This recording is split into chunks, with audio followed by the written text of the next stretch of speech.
এই বশীকরণ দিয়ে আপনি যে কোনো নারী পুরুষকে নিজের বশে আনতে পারবেন এবং নিজের কাছে এনে বিছানায় আপনার ইচ্ছা চাহিদা পূরণ করতে সক্ষম হবেন। প্রিয় বন্ধু, আপনাকে ইলমি বশীকরণ চ্যানেলের পক্ষ থেকে আন্তরিক অভিনন্দন। আমার অবস্থা খুবই ভালো। আপনি কেমন আছেন কমেন্টে জানাতে ভুলবেন না। ইউটিউবে অনেক অনেক বশীকরণ ভিডিও পাবেন, তন্মধ্যে এই বশীকরণটি হলো সর্বশ্রেষ্ঠ, কার্যকরী ও সর্বশক্তিমান। চাইলে আপনি ইউটিউবের আনাচে কানাচে খুঁজে দেখতে পারেন, কিন্তু আপনাকে চ্যালেঞ্জ করে বলতে পারি এরকম কবজ ইউটিউবে অদ্বিতীয়। এটির মতো কবজ আর খুঁজে পাবেন না। এটি হলো একটি পরীক্ষিত কবজ, পানির মতো সহজ এবং সরল। প্রিয় বন্ধু, আপনাকে যেরকম ভাবে বলবো তদ্রূপ আপনার করতে হবে। যেহেতুকে এখানে একটি কবচ নির্মাণ করা আপনি পরিলক্ষিত করছেন, আপনার দৃষ্টির সম্মুখেই এই কবচটি অঙ্কিত হচ্ছে। আমি যেরকম ভাবে এই কবচটি অঙ্কন করতেছি তদ্রূপ ভাবে আপনার অঙ্কন করতে হবে। যদিও এখানে আপনি আরবি আব্দের সংখ্যা দেখতে পাচ্ছেন, তবুও এটি কিন্তু ইসলামিক কোনো বশীকরণ তদবির নয়। এটি হলো স্বয়ংপূর্ণ একটি কুফরি বশীকরণ। আপনি এতটুকু অবশ্যই জানেন যে কুফরি বশীকরণ খুবই ক্ষিপ্রতর হয় আর এটির কার্য অবশ্যই হয়েই থাকে। তাই ভিডিওটি সম্পূর্ণ দেখবেন, স্কিপ না করে। আর এই ভিডিওটিকে অবশ্যই লাইক কমেন্ট শেয়ার করতে ভুলবেন না।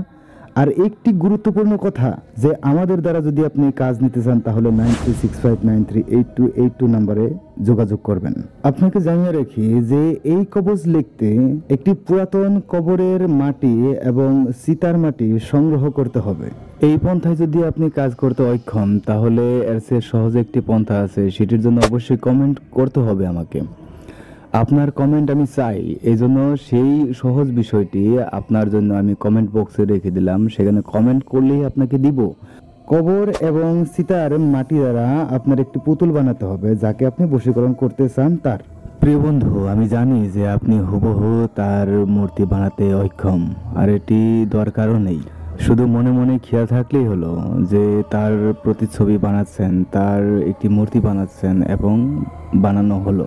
এবার মূর্তি বানিয়ে এখানে যেহেতু আমি দুইটি নকশা বানিয়ে দিলাম, এই দুইটি নকশা একটি পেটের দিকে এবং একটি পিঠের দিকে আপনারা অঙ্কন করবেন। নকশার দুই দিকে দেখেন সুন্দর করে কাঙ্ক্ষিত ব্যক্তির নাম লেখার জায়গা রাখা হয়েছে এবং নিজের নাম লেখা জায়গা রয়েছে।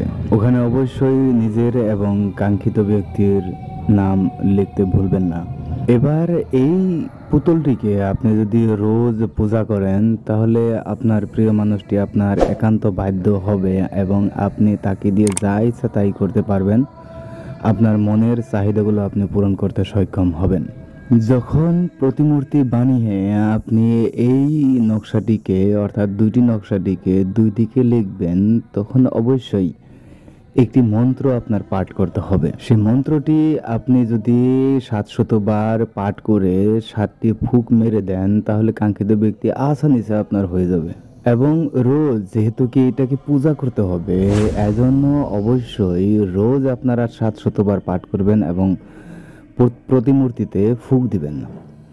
এইভাবে আপনারা কয়েকদিন এই কার্যটি অবিরতভাবে চালিয়ে যাবেন, তাহলে কাঙ্ক্ষিত ব্যক্তি আপনার একান্ত বাধ্যগত হয়ে যাবে।